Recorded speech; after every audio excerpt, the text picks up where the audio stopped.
We are Steven and Jill. Together, we've been buying and reselling land since the 90s. Our data-centric approach leaves our buyers asking, how can you sell it so cheap? Here on the Land Academy Show, We answer that and more. Steve and Jill here. hello. Welcome to the Land Academy Show, entertaining land investment talk. I'm Steven Jack Butala. And I'm Jill Dewitt, broadcasting from sunny Southern California. Today, Jill and I talk about the top 5 land business tools that you need, and some that you don't think you need or probably should ever need. Which Which ones are stupid? Yeah. Which group do you think I want to talk about the most? The ones you don't need. Is The ones that are stupid, yeah. Yeah. Because they keep coming up now. But like every show, I think. I have to restrain myself, control my language, and try to deliver some entertaining real estate investment advice. It's like going out to dinner with you. Oh, really? Yes. Let's hear that. What's that experience typically Oh, like? it's interesting. It's usually good, but now and then I have to say, shh, there are people in this place. We have to kind of tone it down. There are children over there. Here's what I've gotten used to saying and doing, like, hey, Jill, am I too much? Is this too much? That's so true. And probably most of the time you say, no, it's fine. Do you know why? It's either... Here's my argument. And for everyone listening, this applies to you as well. I can say this now because you can't get mad at me here because we're on the show. So, babe, if you have to ask, am I too much? That's a pretty good indication you might be too much. Well, I'm sure that's true. I was just going to say, you usually say, no, it's fine. It's an enthusiastic, no, it's fine. I really want to Because you say it out loud and people are looking at me. They want to know what the answer is. Well, it's like, no, it's fine. I want to hear the rest of what you're going to say. Or it's like, no, it's fine. Or it's like, yeah, it's too much. I have 3 shots. I know. Well, usually what happens is I'll be very honest here. I'm like, no, it's great. And then later, a few minutes later, I'll go quietly to you. I'll say, can you just tone down X or Y? But there's a lot to be frustrated in this life right now. So, and I'm sure I get it. If you listen to this show, you're obviously pretty intelligent. I hope you You're are. frustrated too? Or bored. I bet you're frustrated like me. Okay. Before we get into it, let's take a question posted by one of our members on the landinvestors.com online community. It's free. Okay. Jackson wrote, I sold the property 3 months ago. I originally bought with title insurance, but the notary closed it on the sell end. During the title close, I had to have the legal description redone by the surveyor, which I paid for.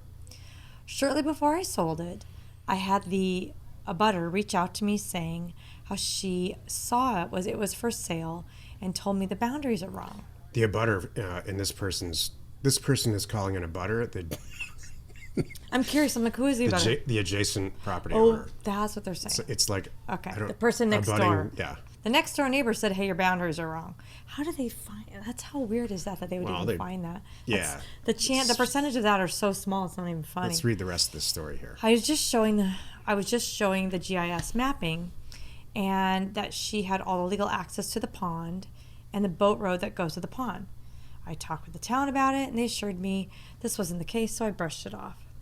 So now the person I sold the property to has wrote me a letter saying how she'd like to pay me for a survey or buy the property back from her. But the neighbor is preventing her from enjoying her land. The attached letter the neighbor wrote, and the neighbor is claiming she'll press charges for emotional distress and other things. I feel bad about all this. I feel like the neighbor issue is outside of something we can be responsible for. Any recommendations on how to handle this? Go first, Joe. I'm actually still trying to figure out this. So I bought the land title insurance. I sold it with a notary close. In the process, the title insurance, something uncovered. I needed to have the boundaries, clearly defined. So, which I did and paid for. We think we're done. I sell it to this very sweet lady. I think we're good. The lady next door says, I saw this for sale. You're wrong. By the way, you think you sold her a third of the pond. You sold her none of the pond. It's mine, whatever it is. So now I'm confused about who wrote the letter. The person who bought the property or the next door neighbor? What do you think it is? This is the beginning. Here's what I think. Okay. This is the beginning of the Hatfields and the McCoys. Yes. She didn't want to sell it. She doesn't want anybody living there, I'm sure. So why are we talking to the neighbor? Because she reached out and he answered the phone. And how would you not know? So I would answer the phone too. I'm going to say, this is Jackson. I'm with you, Jackson. because the neighbor calls, you answer the phone, you're trying to do the right thing, saying, hey, I went through the county, I hired a professional. Maybe you need to kind of, check your map a little bit, check your stuff, and, I'll share with you all the information that I have. Have a nice day. By the way, if you're, not listening to this show for entertainment purposes, you're actually listening to get some real land advice and value. Is that a dig at me? Don't poke at me. It's not a poke at you. All right. This never happens. All right. Yeah, On the 16,000 deals that we've done, I don't recall a neighbor dispute or a situation like this. I don't know why. There was a survey done. I guess the notary. The notary wouldn't know. Here's my point in picking this. You know what? I do not have any recommendations. We're lost on how you got in this pickle anyway. Yes. Yeah. So I have to say, real estate there's always some weird stuff that goes on in real estate deals. It's usually almost never this weird, and it almost always comes out to your financial benefit the way we do it and the way our members do it. But I will say, being a busybody in your own real estate deal is going to end up poorly for you. Right. I was going to say that. The what you should do at this point is let them work it out. Like say, hey, lady, I'm out of it. I hired a professional. If you don't like it, you can call the county. Call a surveyor. Yeah, and then the person who bought the property, you just really nicely say, hey, we all did everything right. Sorry, she's weird. I'm sure you guys will work it out. You know what you own, and here's your survey, and here's all the information proving it. So you go enjoy it and love it and have a nice day. Even if you want to put on a 10-foot wall, I don't think you're nuts. That's the social answer, and she's absolutely correct. Here's what a lawyer's going to say to the Jackson, the seller. Did you disclose everything that you knew about the property? Yes or no? Yes. Yes, I got a survey. Somebody told him at some point to get a survey in this process. Probably the title agent. We just had to do one. Maybe there's a lender involved. We don't know. That could be. But they asked me to do this. I did it. They asked me to do this. I did it. I posted it on the internet. Here's the results of the thing. I showed everybody what the survey said, the boundaries. I don't know. I've never been. Hopefully, he's never been there. So yeah, I disclosed everything I knew about this property, and I owned it for about a month. The bottom line is, and the lawyer's going to say, "Thank you, awesome. I'm going to take your case." Yeah. Well, the other thing is you're not trying to pull a fast one here.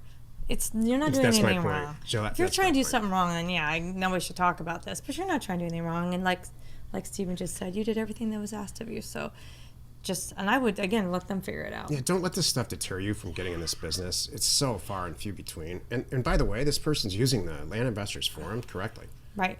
I gotta say also, big flippin' deal that she's threatening to get a lawyer. Last time I checked, and I know we have a show coming up this week about how hard it is to get people to work for you right now in certain situations, I'm willing to bet finding a lawyer right now who is not buried in all kinds of other legal issues relating to businesses closing and other stuff going on and face mask hell. They're not going to want to take this little thing on and be like, really? These two ladies are arguing over where the line is, and we all know you had it professionally done. Yeah, I'm a little busy for that. I was just going to say a different version of that. I'll tell you, if you run a business or you own a business and you got people working for you and customers and vendors and stuff, like we all do, some version of it, stuff comes up just like this. So it happens to Jill and I all the time, not necessarily with land deals. In fact, almost never with land deals. It's usually some issues with employees, or we've got one rogue person out of 1,000 customers for whatever we're doing, either with Land Academy or Neighbor Scoop or whatever. They just work it out. That rises, for whatever reason, the topic rises to the point where Jill and I hear about it. And so here's what happens in our environment. It's like, what is it going to take to make everybody happy? I walk into Jill's office, because I don't really have an office. This is my office. And I say, did you hear about this thing? And she says, yeah. Are you taking it seriously? Nah, just a couple of days, let it go. And it does. Everything works out. Yeah. I'm trying to think. The only time I do get, we all get this. If you're in the business and do what we do, every other day you get someone saying, I'm turning you in for sending me this letter. Right. That's a great example. That's really what happens right now, and it's a version of that. And it's not, are you really going to go, oh, I'm out of business because someone might do something? No. Have we got phone calls from different people? Of course. And all you do is explain what you're doing. You're not doing anything wrong, doing anything bad. And everybody's going to go, okay, she's got a bug up or whatever. Yep, she does. Understood. I'm offended. at the offer price for my land. And I'm going to do something about it. What? Okay. As she says with the mask through her phone. Okay. By herself in the kitchen. Right. Today's topic, top 5 land business tools you need and should avoid. This is the meat of the show.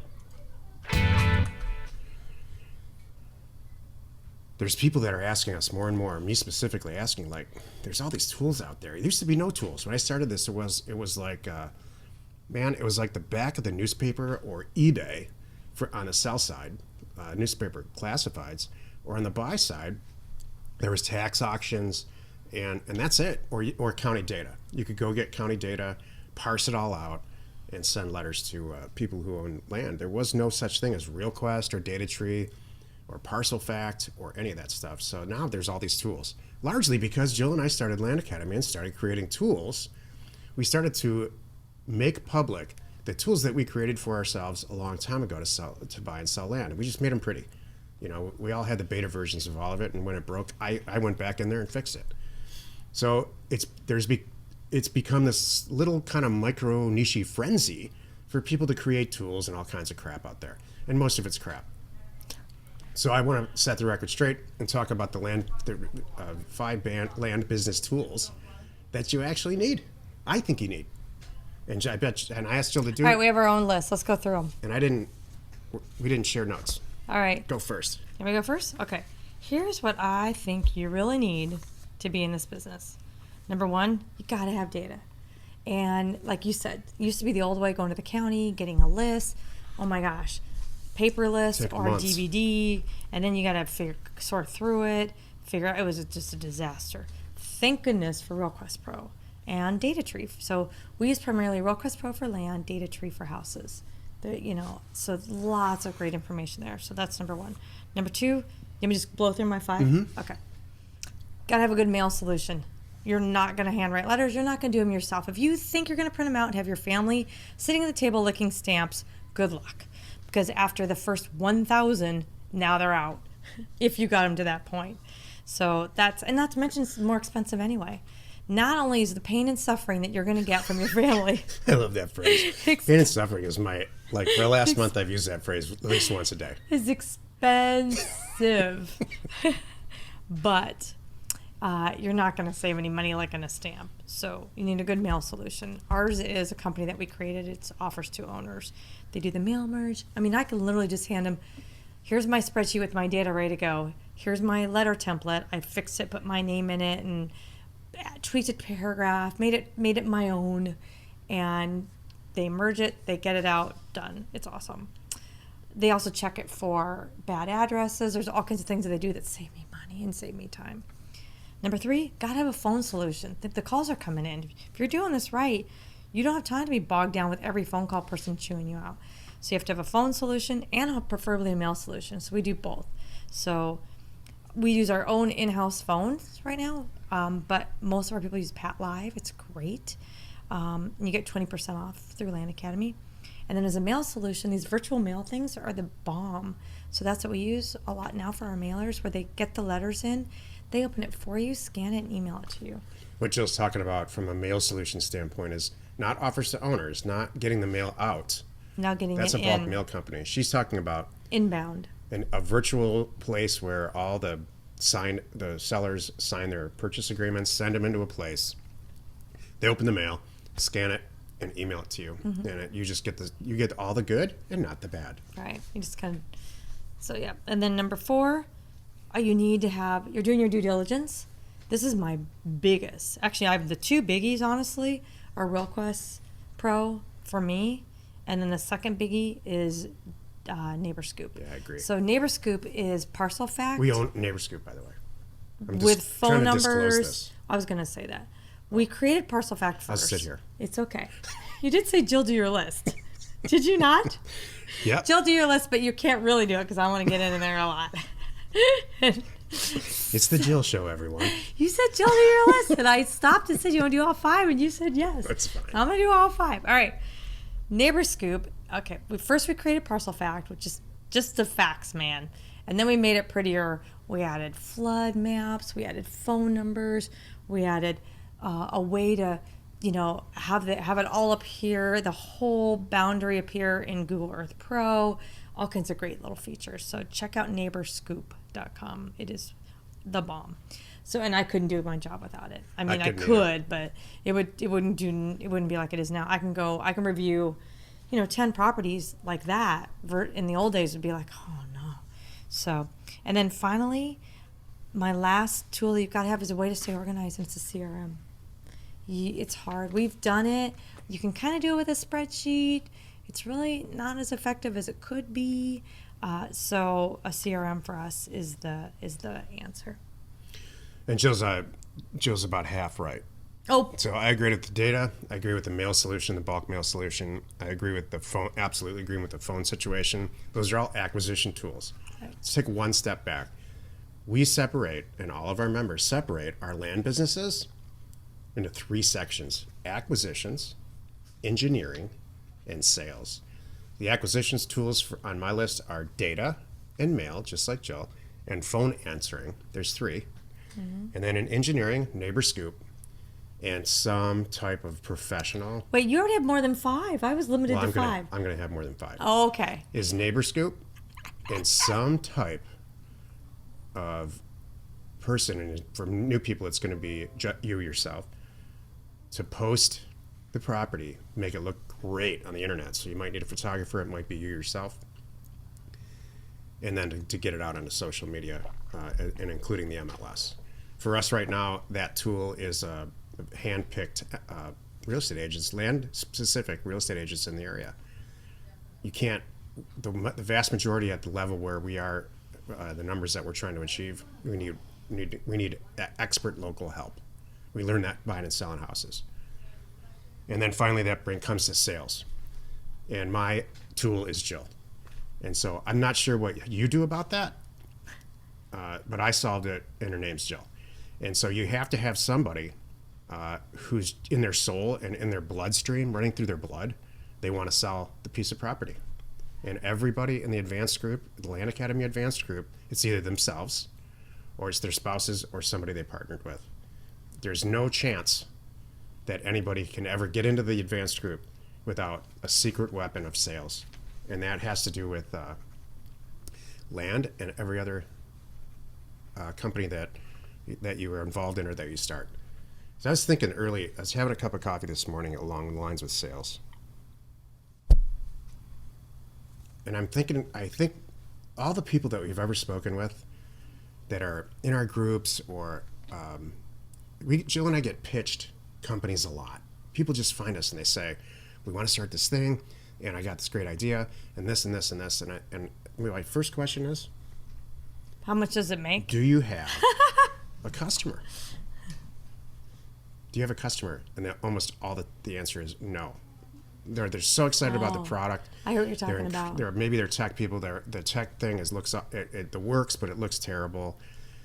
Everybody has an idea. So it's like and then they I have started this thinking idea, about, and I'm trying to lighten the mood. You're getting I don't want to lighten the mood. Okay, you want to be serious now? Yeah, I don't want to skip along the top. No, I'm not saying skip along the top. Lighten up the mood. This is so important. I want you, if you're listening to this or you're in this business, to think about getting a customer today. So I looked back on my whole land career after I started with an article I read this morning about how I got customers. And so the reason that we get acquisition customers is we send out all this mail. Right. And we get They're called sellers. And we get a lot of customers, and it's not free. The reason we get people to sell property to, back in the day it was eBay. Now it's because we're sending out neighbor letters. We're using social media correctly. In my case, Jill's doing it. It's in her soul to go get customers. So this is the very, very nucleus of what we do, is getting customers. And so we don't talk about that as a tool. Right. It's so important and so overlooked, and it just hit me like a ton of bricks this morning for some reason. Does that make sense? You know why? You know why we haven't talked about it? Because we just naturally do it, both of us. Yeah. Totally understand. Did you get through all your 5? Tools, yeah. Okay. Tools you don't need. You don't need these silly pricing tools. I would avoid it. Those scare me. Yep. Because there's too many things that can go wrong. There's too many. I can't tell an easy button who's scraping a bunch of stuff to to account for every little one-off thing that I can spot. Right. You don't need extremely expensive education. It's all after you go through our program, and there's a couple other good ones out there I'll choose after that, and they're all in the $2,000 or less range. Yeah.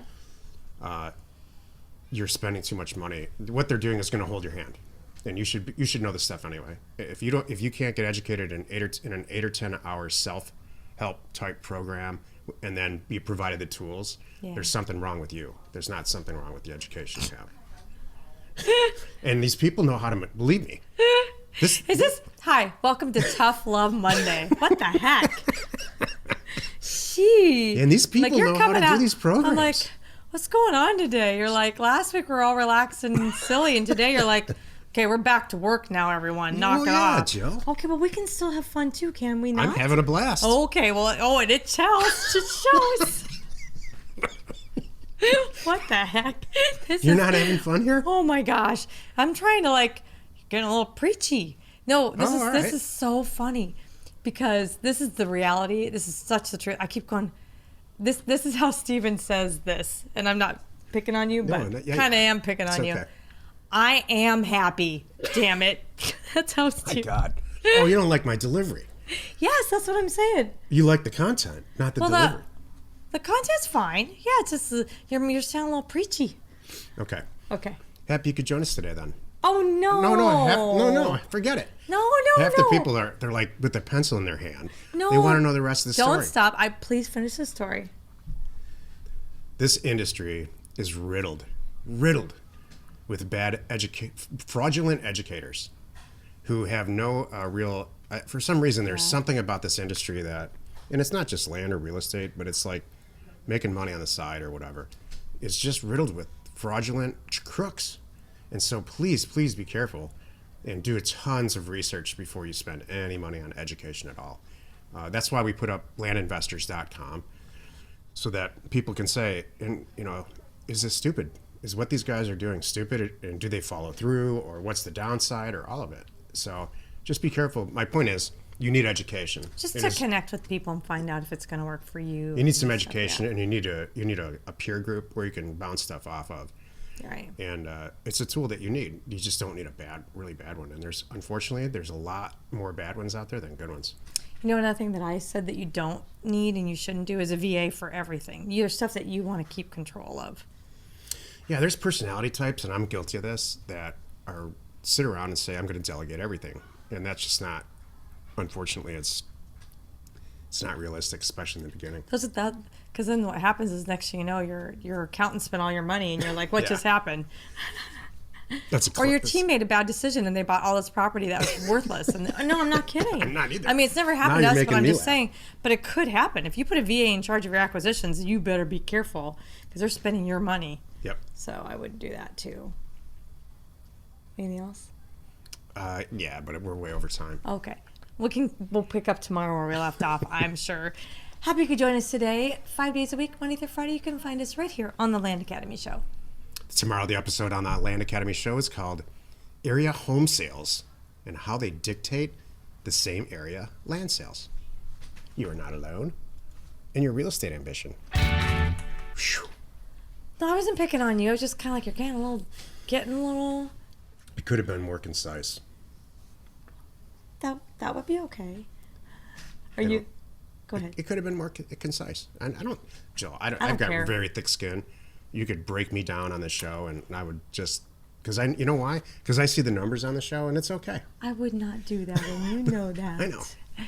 We would like to thank you today for tuning in, and ask if you haven't already done this, please go over to our YouTube channel and hit the subscribe button. It really makes a difference, and we hope that you find our content valuable. And again, your support helps us deliver this weekly, actually daily, to help you achieve your real estate ambitions. Can you tell that's a new little blurb in the script and I'm learning it? I think you did great. Thank you. She's absolutely right. Your comments and suggestions are actually really valuable, truly valuable to help us create better content. And so we do look forward to hearing from you. If you want comments, good or bad, especially on YouTube, just get in there, do what you need to do, and hit the like button. And you'll get notified after you do that. for the next shows daily. We are Steve and Jill. Information And inspiration to buy undervalued property.